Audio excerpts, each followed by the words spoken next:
നമ്മള് അനുപമ പരമേശ്വരന്റെ ആ ഇന്റർവ്യൂവില് അത് വന്നതിന് ശേഷം തന്നെ ഇപ്പൊ ഒരുപാട് പേര് നാർസിസം എന്താണെന്നും ഈവൻ സൈലന്റ് ആയി നിൽക്കുന്ന ഒരുപാട് പേര് പുറത്തേക്ക് വന്നിട്ടുണ്ട്. ഇപ്പൊ നമ്മൾ ഡിഗ്നിറ്റി റൈസിംഗിൽ പോലും ആ ഒരു ഇന്റർവ്യൂ കഴിഞ്ഞതിന് ശേഷം ധന്യ വർമ്മ മാം നമ്മളത് പിൻ ചെയ്തിട്ടുണ്ടായിരുന്നല്ലോ.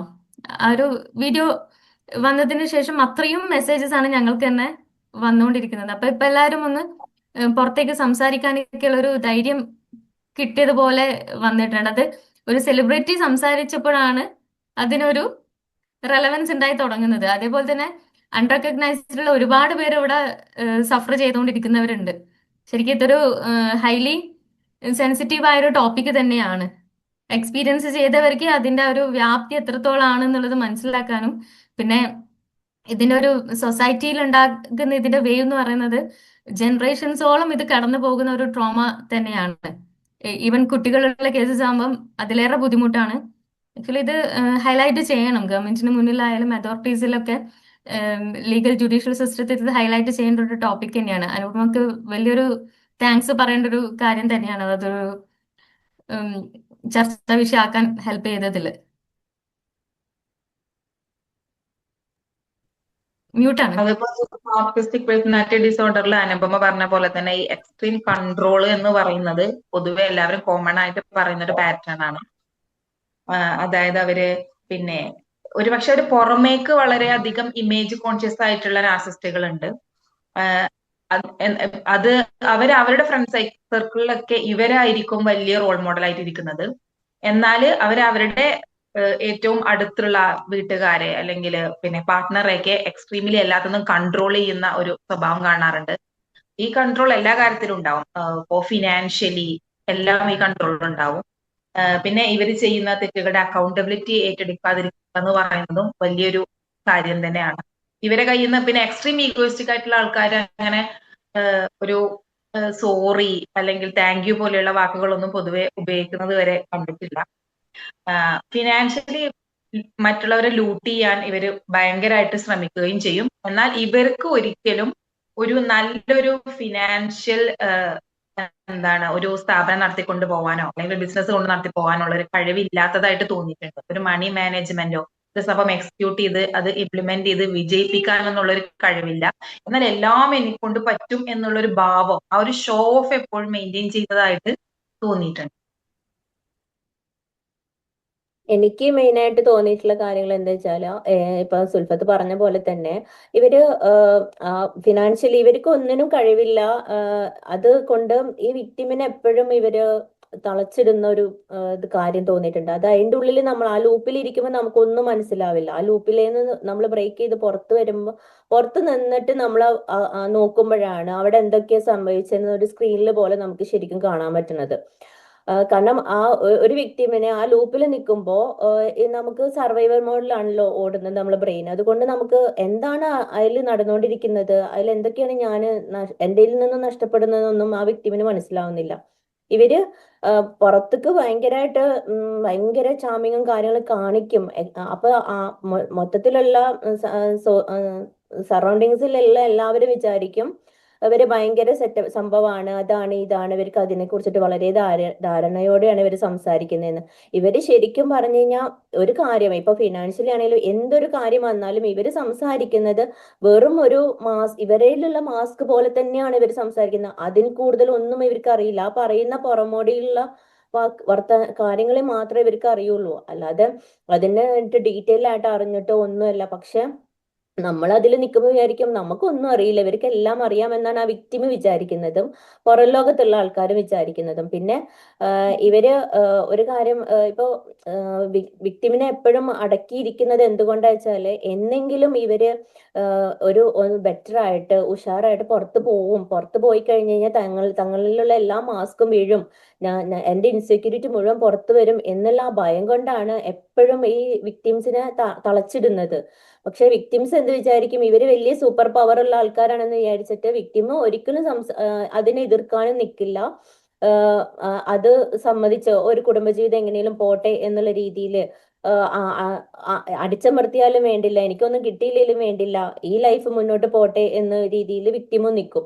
ഇതാണ് ഇവരുടെ പവർ. കാരണം തുടക്കത്തിൽ ഇവർ കാണിക്കുന്ന സ്നേഹവും കാര്യങ്ങളും യഥാർത്ഥമാണെന്നുള്ള വിചാരത്തില് വിക്ടിമ് ഇന്ന് ശരിയാവും, എന്തെങ്കിലും പ്രശ്നം കൊണ്ടായിരിക്കാം, ചിലപ്പോ ഒരുപാട് ചൈൽഡ്ഹുഡ് ട്രോമ ഉള്ള ആളല്ലേ, ഇവരൊക്കെ ചിലപ്പോൾ ഷെയർ ചെയ്യാറുണ്ട് കേട്ടോ. നാർസിസിന്റെ പ്രത്യേകത എന്താ വെച്ചാല് ഇവര് ചെറുപ്പത്തിലുള്ള കഷ്ടപ്പാടുകള്, അതായത് എന്നെ ആരും ശ്രദ്ധിക്കാനുണ്ടായിരുന്നില്ല, എനിക്കൊന്നും സ്നേഹം കിട്ടിയിട്ടില്ല, നീയാണ് എനിക്കെല്ലാം തരുന്നത് എന്ന് വിക്ടിമിനോട് പറയുമ്പോൾ വിക്ടിമ് സൂപ്പർ എംപാത്ത് ആയിരിക്കും. ഈ നാർസിസിന്റെ വിക്ടിം എന്ന് പറയുന്നത് എപ്പോഴും എമ്പതി ഉള്ളതായിരിക്കും.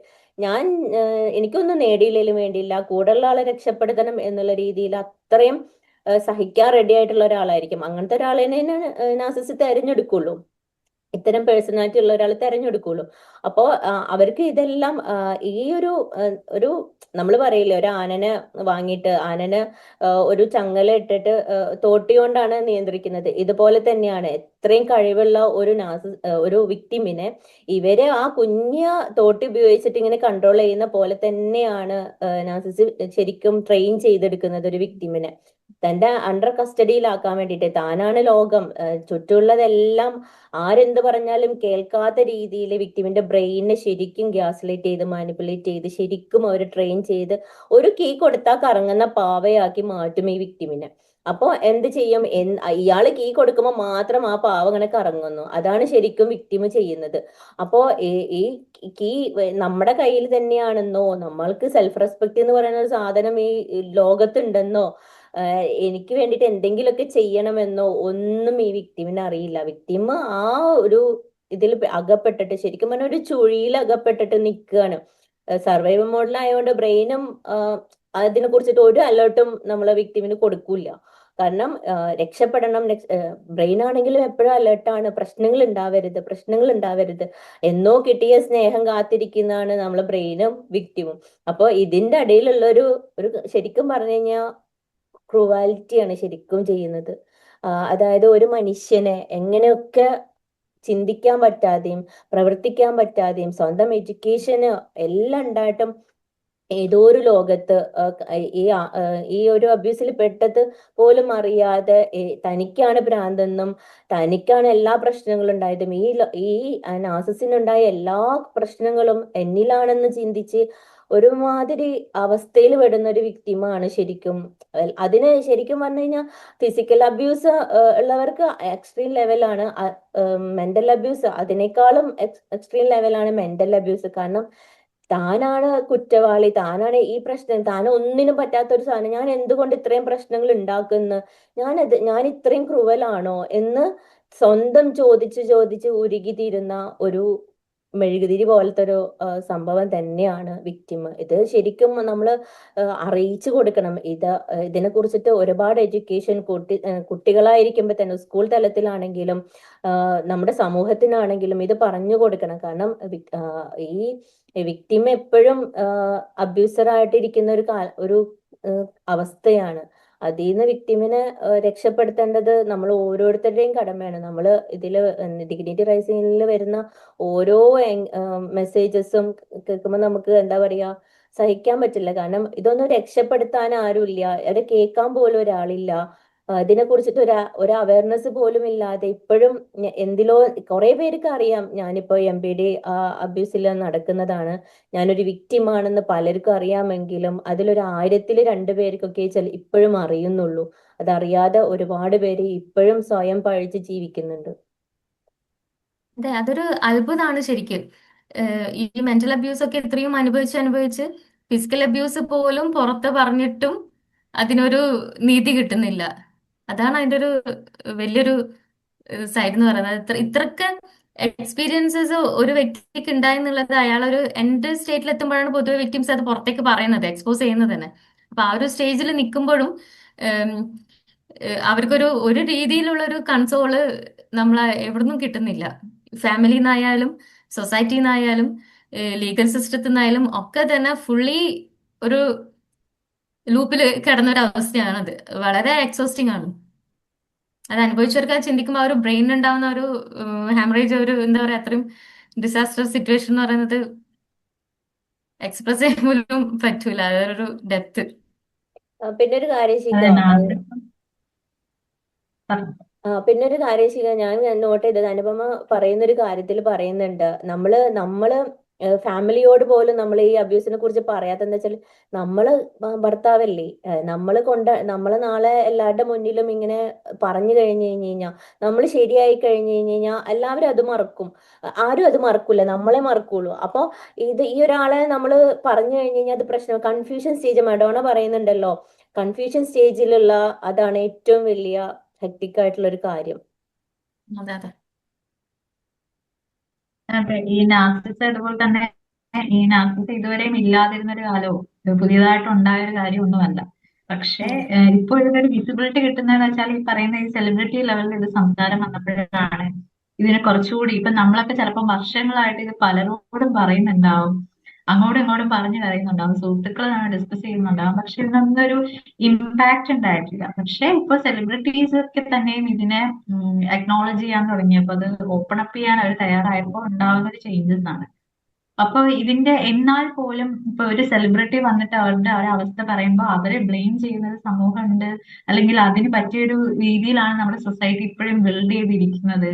അതിനൊരു മാറ്റത്തിന് ആരും തയ്യാറല്ല. അവരെ ക്വസ്റ്റ്യൻ ചെയ്യും, അവർക്ക് PR വർക്ക് ആണെന്നും ഒക്കെ പറയുന്ന തരത്തിലാണ് ഇപ്പോഴും നമ്മുടെ സമൂഹം ഇരിക്കുന്നത്. സോ അവയർനെസ് ആണ് ഇതിന്റെ ഒരു കീ ആയിട്ട് വേണ്ടത്. കാരണം നമ്മളുടെ ഒരു തലമുറ, അല്ലെങ്കിൽ അറ്റ്ലീസ്റ്റ് നെക്സ്റ്റ് തലമുറയ്ക്കെങ്കിലും ഈ പറയുന്ന NPD ആൾക്കാരെ തിരിച്ചറിയാൻ കഴിയുക, അവർക്ക് ഇവരെ മാറ്റി നിർത്താൻ കഴിയുക.